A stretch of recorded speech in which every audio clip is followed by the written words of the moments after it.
Boa noite, caros alunos da Unimes, Universidade Metropolitana de Santos. Vamos falar na disciplina de Métodos Quantitativos nessa nossa aula de revisão de 2009.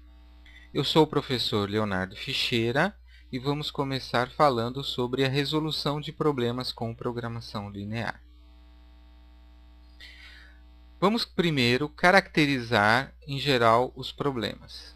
O objetivo geral seria encontrar a melhor distribuição possível dos recursos escassos entre as diversas atividades ou tarefas, de modo a alcançar um valor ótimo do objetivo estabelecido. O valor ótimo pode ser maximizar ou minimizar. Por exemplo, eu quero maximizar o lucro ou quero minimizar os meus custos.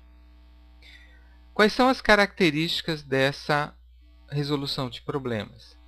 Primeiro, a existência de um objetivo que possa ser explicitado em termos das variáveis de decisão do problema. Então, esse objetivo tem que ter uma relação matemática para que nós possamos resolver dessa forma.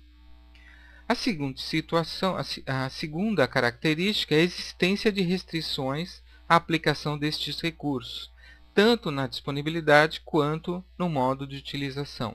As restrições convivem com a gente o tempo todo, principalmente a nível de recurso, né? Ou são horas, ou é financeiro, ou o número de pessoas. Então, a gente sempre tem uma série de restrições que a gente vai estar aplicando. Nessa programação linear, nós vamos usar o método simplex. Então, quais são os 3 passos que nós devemos fazer? Primeiro, definir as variáveis, que vai significar o quê? O que queremos saber, né? Na relação matemática das restrições, é o segundo passo. Que condições devemos obedecer? Então, devemos transformar todas essas variáveis em relações matemáticas para que a gente possa resolver o problema.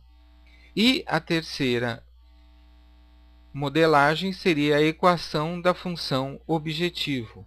Como o objetivo pode ser escrito em termos dessas variáveis? Com isso, a gente obterá o quê? Um modelo completo. Com esse modelo completo, nós podemos aí sim resolver pelo método simplex. Vamos a um primeiro exemplo para podermos entender como é que funciona tanto a programação linear quanto a resolução pelo método simplex. O nosso primeiro problema vai ser esse. A indústria Max Móveis fabrica 2 tipos de produto. Então, ela fabrica cadeiras e mesas. A margem de contribuição para cada cadeira é de R$10 e para cada mesa de 8. Então, é importante a gente já ter esses valores como referenciais. Os produtos são processados por 2 departamentos, que são as nossas restrições: montagem e acabamento. Ao passar por estes departamentos, cada unidade consome determinado número de horas, conforme indicado abaixo. Então, na montagem, eu vou gastar 3 horas para cada cadeira e também 3 horas para cada mesa. Só que nesse departamento eu tenho uma limitação que são as 30 horas de cada departamento. No acabamento, para fazer cada cadeira, eu demoro 6 horas no acabamento e 3 horas na área, nas mesas, sendo que esse valor não pode ultrapassar 48 horas, que é o limite máximo. Qual é o nosso objetivo?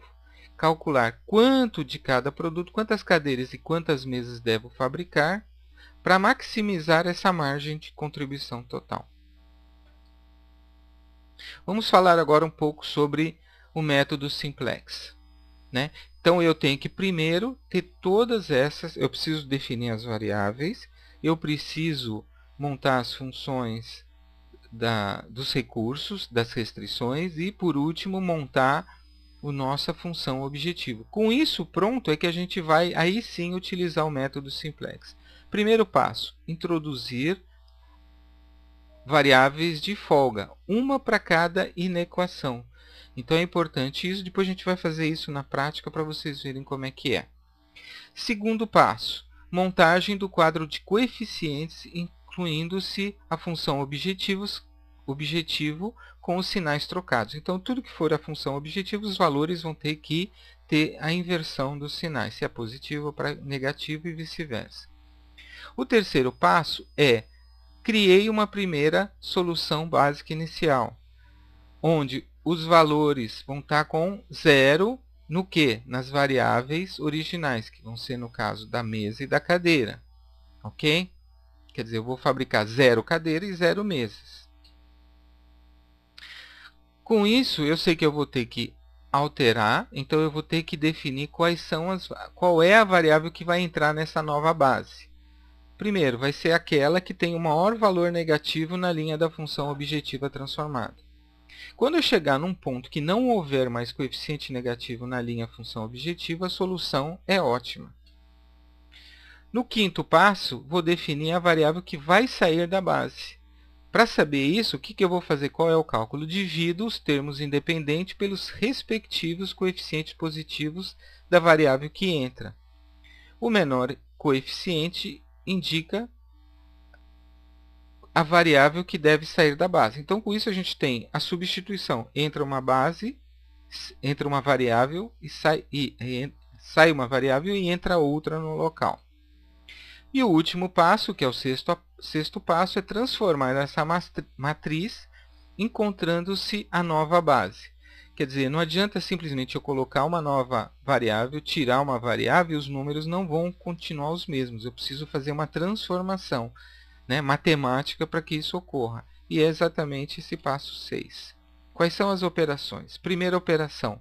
Na variável que entrou, divida toda a linha pelo primeiro número para obter o número 1. Ok? Então, a gente vai ter que obter nessa variável que entrou a matriz identidade. Eu vou mostrar para vocês. A segunda operação é que na variável que restou, multiplique pelo primeiro número negativo da variável que entrou e some com toda a linha. Qual é o objetivo? Transformar o valor ali em 0. E a terceira, que vai atuar sobre a função objetivo, multiplique pelo primeiro número negativo da variável que entrou e some com toda a linha. Também é chegar no valor 0.